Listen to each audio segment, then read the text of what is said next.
Okay, UN Biodiversity Assessment on Sustainable Human Population, US Senate, September 9, 1994. Quote, a reasonable estimate for an industrialised world society at the present North American material standard of living would be 1 billion people. This must be implemented within 30 to 50 years. 2/3 of the population must be cut. The UN says property rights are not absolute and unchanging, but are there for the convenience of whatever government wants to do. Still quoting, nobody owns biodiversity, so everything we do impinges on biodiversity. Property rights become meaningless. At the Rio de Janeiro summit, it was decided that the global environmental facility would be the depository of all property rights.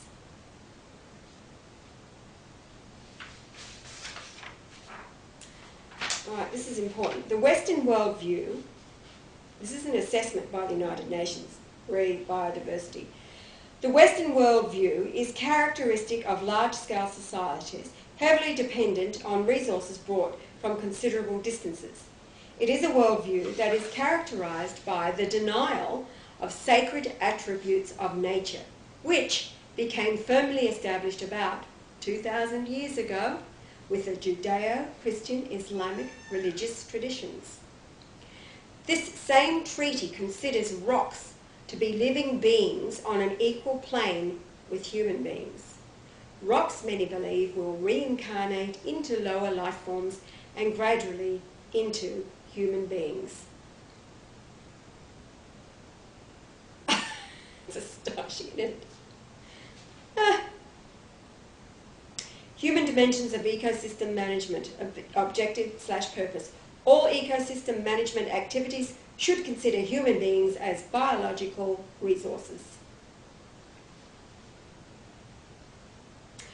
For the elite to be able to have management of the ecosystems, humans would have no more value than a rock. Quote from Michael Kaufman.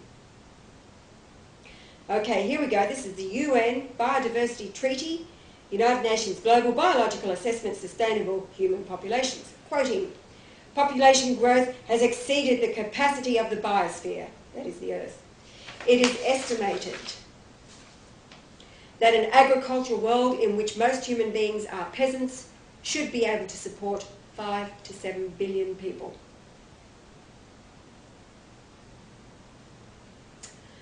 Okay, now this person goes on to quote from some other documents. They're all part of United Nations charters.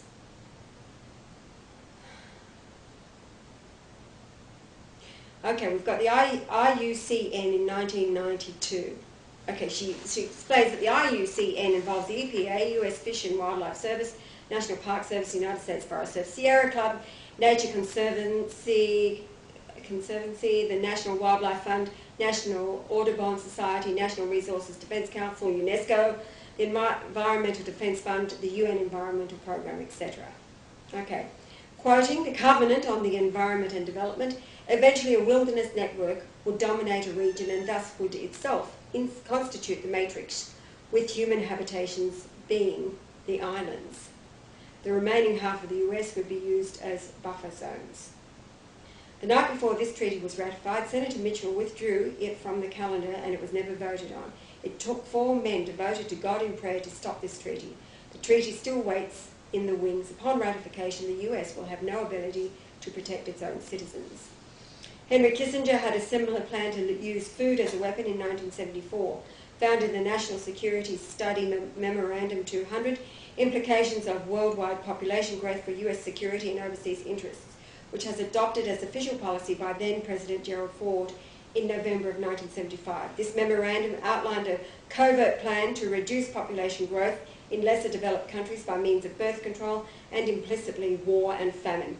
Brent Scowcroft, who had then replaced Kissinger as National Security Advisor, was put in charge of implementing the plan. CIA Director George H.W. Bush was ordered to assist Scowcroft, as were the Secretaries of State, Treasury, Defence and Agriculture.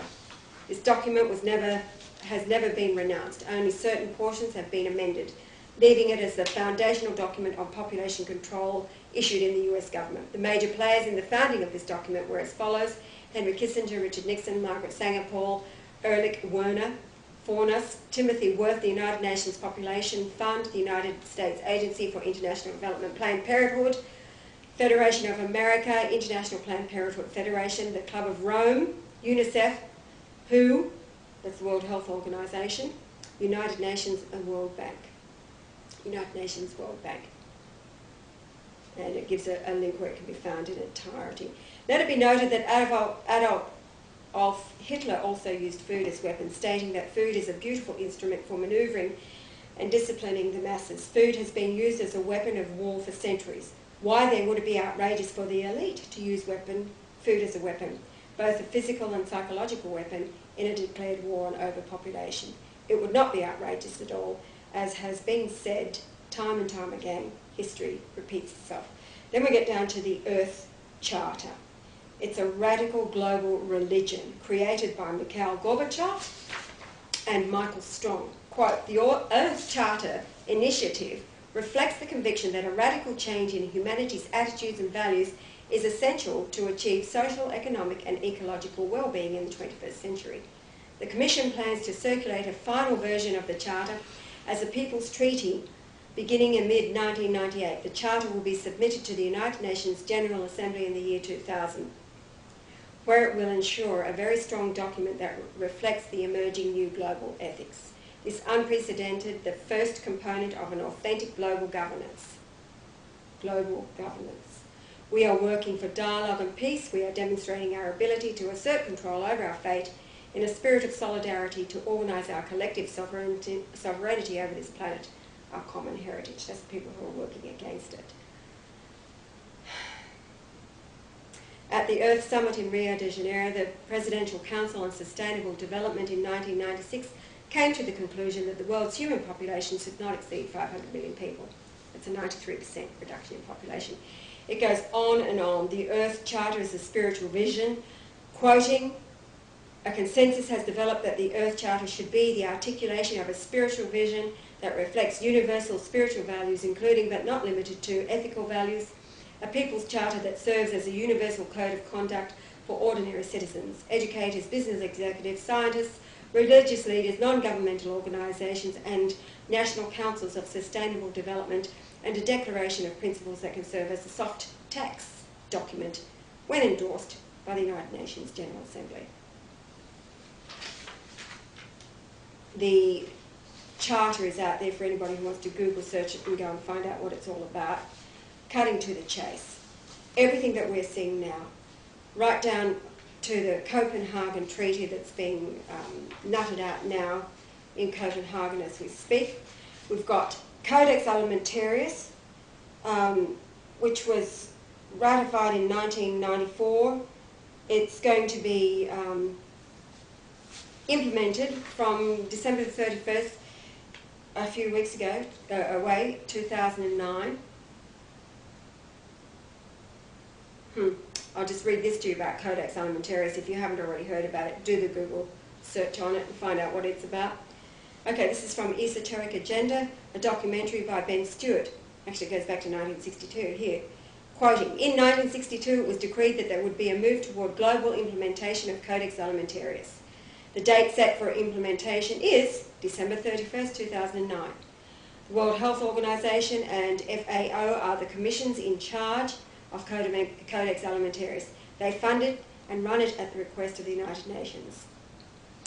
According to WHO and FAO epidemiological projections, it is estimated that according to the vitamin and mineral guideline alone, when Codex Alimentarius goes into global implementation on December 31st, 2009, how many days away? 23? Mm-hmm. 23 days away. Listen to this, Steve.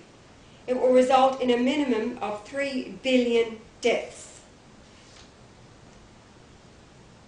1 billion due to starvation, and the next 2 billion will die from preventable diseases due to malnutrition.